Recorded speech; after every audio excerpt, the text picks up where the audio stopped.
Day సందర్భంగా పెద్దాపురం గోలివారి వీధిలో గల చాచా విద్యానికేతన్ ఆధ్వర్యంలో సైన్స్ ఎగ్జిబిషన్ నిర్వహించారు. విద్యార్థులు 100 ప్రాజెక్టులకు పైగా ఈ సైన్స్ ఫెయిర్ లో ప్రదర్శించారు. ఉదయం నుంచి సాయంత్రం వరకు ప్రదర్శించిన వైజ్ఞానిక ప్రదర్శనలు ఎంతగానో ఆకట్టుకున్నాయి. ఈ సందర్భంగా పాఠశాల ప్రిన్సిపల్ సీతాదేవి, కరెస్పాండెంట్ ఎస్ వెంకటేశ్వరరావులు మాట్లాడుతూ ప్రశ్నించే తత్వం సైన్స్ ద్వారా విద్యార్థులకు అలవడుతుందన్నారు. భవిష్యత్తు అంతా శాస్త్ర సాంకేతిక పరిజ్ఞానంపైనే ఆధారపడి ఉందని పేర్కొన్నారు.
హలో హలో మేడం రజనీ గారు, వీళ్ళందరినీ కొంచెం పక్క రమ్మనండి. విలేకరు కవర్ చేసుకుని ఒకసారి పక్క వచ్చేమనండి.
సత్యాలే విశ్వపు వింతల వెనుక ఉన్న విజ్ఞానపు అడుగుజాడలే. విజ్ఞానమే ఒక వీక్షణం, ప్రకృతిని చదివే అన్వేషణ.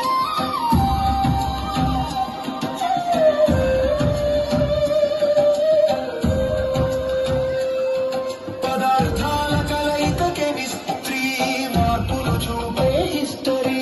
నీటి బిందువులో సృష్టిలోని ప్రతి అణువులో జ్ఞానమే ఒక వీక్షణం, ప్రకృతిని చదివే అన్వేషణం. అడిని ప్రాణం పలికే శ్వాసల తంత్రం తెలిపే జీవశ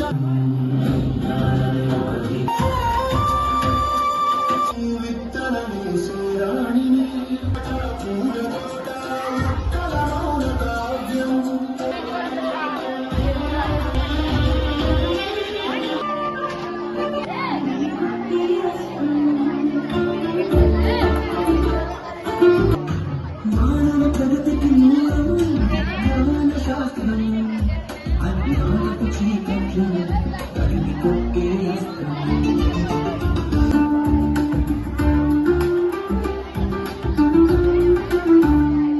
అందరికీ నేషనల్ సైన్స్ డే శుభాకాంక్షలు. ఈ రోజు మా చాచా విద్యానికేతన్ లో నేషనల్ సైన్స్ డే సందర్భంగా ఒక సైన్స్ ఎగ్జిబిషన్ ఏర్పాటు చేశాం. దీంట్లో చాలా ఉత్సాహంగా పిల్లలందరూ 1వ తరగతి నుంచి 10వ తరగతి వరకు కూడా పాల్గొన్నారు. ముఖ్యంగా వీళ్ళు కొత్త ఇన్వెన్షన్స్ చేయలేకపోయినా వాళ్ళ పుస్తకాల్లో ఇచ్చిన కాన్సెప్ట్స్ కి తగిన మోడల్స్ ని ఎంచుకొని వాళ్ళు ఇక్కడ వాళ్ళే సొంతంగా తయారు చేసుకుని ఇక్కడ ప్రజెంట్ చేస్తున్నారు. దీని వల్ల వాళ్ళల్లో చాలా కాన్సన్ట్రేషన్ పెరిగింది, పేషెన్స్ పెరిగి, క్రియేటివిటీ పెరిగింది. వాళ్ళు చక్కగా ఎంతో ప్రయత్నం చేసి మళ్ళీ చేసి చాలా అందంగా ప్రాజెక్ట్స్ అన్ని చేసి మా అందరికి ఎక్స్ప్లెయిన్ చేసే స్థాయికి ఉన్నారు. ఇలాంటి పెట్టడం వల్ల తప్పకుండా పిల్లల్లో సైంటిఫిక్ టెంపర్ పెరుగుతుంది. మూఢనమ్మకాలు అవి కూడా తగ్గాలంటే పిల్లల్లో చిన్నప్పటి నుంచి సైంటిఫిక్ నాలెడ్జ్ ఉండాలి, ఆ సైన్స్ ని గౌరవించాలి.